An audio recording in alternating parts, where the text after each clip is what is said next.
नमस्ते बच्चों।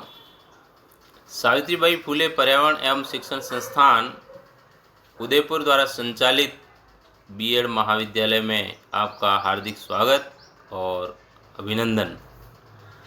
आज हम बीएड सेकंड ईयर में असेसमेंट फॉर लर्निंग सब्जेक्ट में एनसीएफ 2005 राष्ट्रीय पाठ्यचर्या एनसीएफ 2005 का विस्तृत रूप से अध्ययन करेंगे।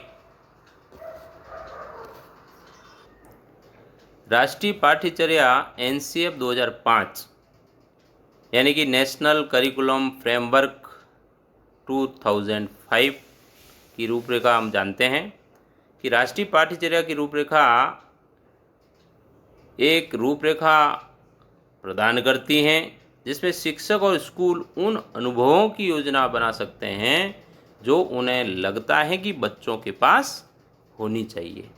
तो बच्चों, राष्ट्रीय शैक्षिक अनुसंधान और प्रशिक्षण परिषद की कार्यकारिणी ने 14 एवं 19 जुलाई को की बैठकों में राष्ट्रीय पाठ्यचर्या को संशोधित करने का निर्णय माननीय मानव संसाधन विकास मंत्री द्वारा लोकसभा में दिए गए व्यक्तित्व के अनुसरण में लिया गया। मानव संसाधन विकास मंत्रालय के शिक्षा सचिव ने परिषद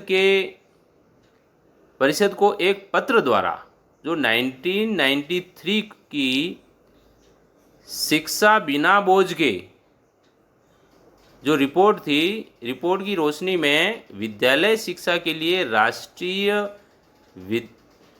पाठ्यचर्या की रूपरेखा जो एनसीएफ 2000 की जो था उसकी समीक्षा की, उसमें आवश्यकता व्यक्त की गई। प्रोफेसर यशपाल की अध्यक्षता में एक राष्ट्रीय संचालन समिति और 21 राष्ट्रीय फोकस समूहों का गठन किया गया।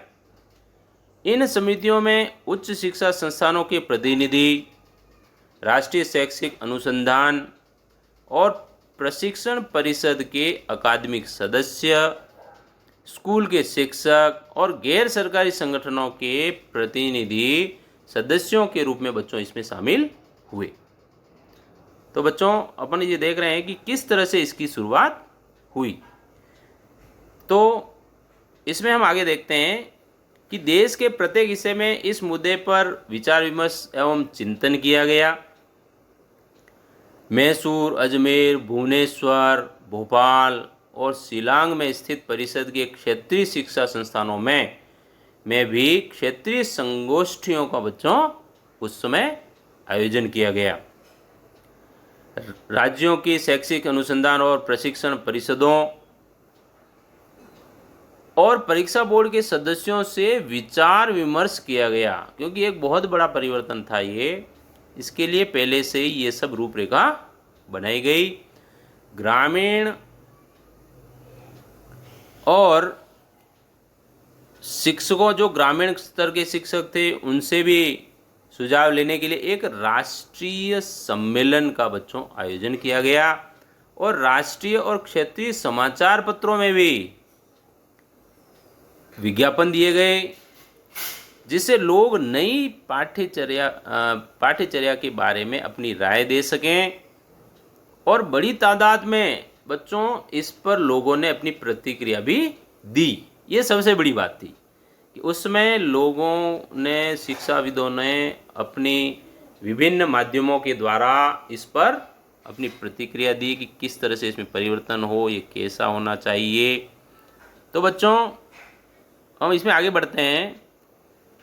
संशोधित राष्ट्रीय पाठ्यचर्या दस्तावेज का आरंभ रविंद्रनाथ टैगोर के निबंध सभ्यता और प्रगति के एक उद्धरण से होता है। ये बच्चों आपको विशेष ध्यान रखना है, जिसमें कवि गुरु हमें याद दिलाते हैं कि सृजनात्मकता और उदार आनंद बचपन की कुंजी हैं और नासमझ वयस्क संसार द्वारा उनकी विकृति का खतरा है। ये बात उस समय रविन्द्रनाथ टैगोर के निबंध सभ्यता और प्रगति के उद्धरण में दर्शाई गई।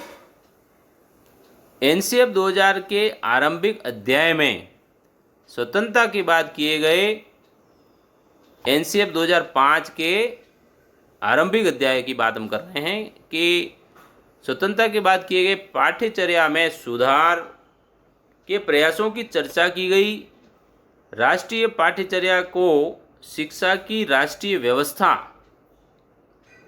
विकसित करने का एक साधन होना चाहिए जो भारतीय संविधान में राष्ट्रीय निर्माण के दर्शन को अपनी आधार भूमि माने। जो इसकी कार्य योजना थी 1992 में, उसमें प्रासंगिकता, लचीलापन और गुणवत्ता के तत्वों पर जोर देते हुए इसके दायरे को बच्चों और अधिक विस्तृत किया गया। तो बच्चों, इसमें मुख्य रूप से शैक्षिक उद्देश्य, शैक्षिक अनुभव, शैक्षिक संगठन और शिक्षार्थी का आकलन जैसे 4 मुद्दों को इसमें प्रमुख रूप से संबोधित किया गया। एनसीएफ पाठ्यचर्या और पाठ्यक्रम से अलग हैं। यह शिक्षा के विभिन्न पहलुओं पर दिशा निर्देश प्रदान करता है और इसमें मुख्य रूप से बच्चों,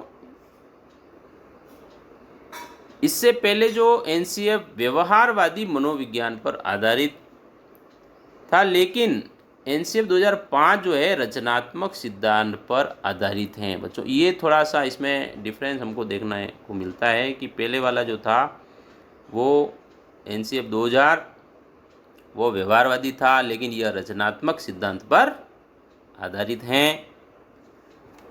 अब इसमें हम एनसीएफ 2005 का विकास कैसे हुआ उस पर चर्चा कर रहे हैं बच्चों कि एनसीएफ 2005 टैगोर के, जैसे मैंने पहले बताया है कि टैगोर के निबंध सभ्यता और प्रगति के उद्धरण से इसकी शुरुआत हुई है। जो मैं याद दिलाता है कि बचपन में रचनात्मक भावना और उदार खुशी एक कुंजी है जिसमें से दोनों को एक नासमझ वयस्क समाज द्वारा विकृत किया जा सकता है। और इसमें मुख्य बात यह है कि 7 सितंबर 2005 को central advisory board of education CABE में चर्चा और इसको पारित किया गया। शिक्षा पर राष्ट्रीय नीति ने शिक्षा की गुणवत्ता में सुधार के लिए शैक्षिक प्रौद्योगिकी की आवश्यकता पर बल दिया गया और इस नीति ने 2 प्रमुख प्रायोजित योजनाओं, शैक्षिक प्रौद्योगिकी और कंप्यूटर साक्षरता। बच्चों, कंप्यूटर साक्षरता जो है वो उसकी शुरुआत एनसीएफ 2005 जो आज का हम जो समय देख रहे हैं, इसकी शुरुआत उस समय से करने का प्रयास जो किया गया है वो हम आज की परिस्थिति में भी देख रहे हैं।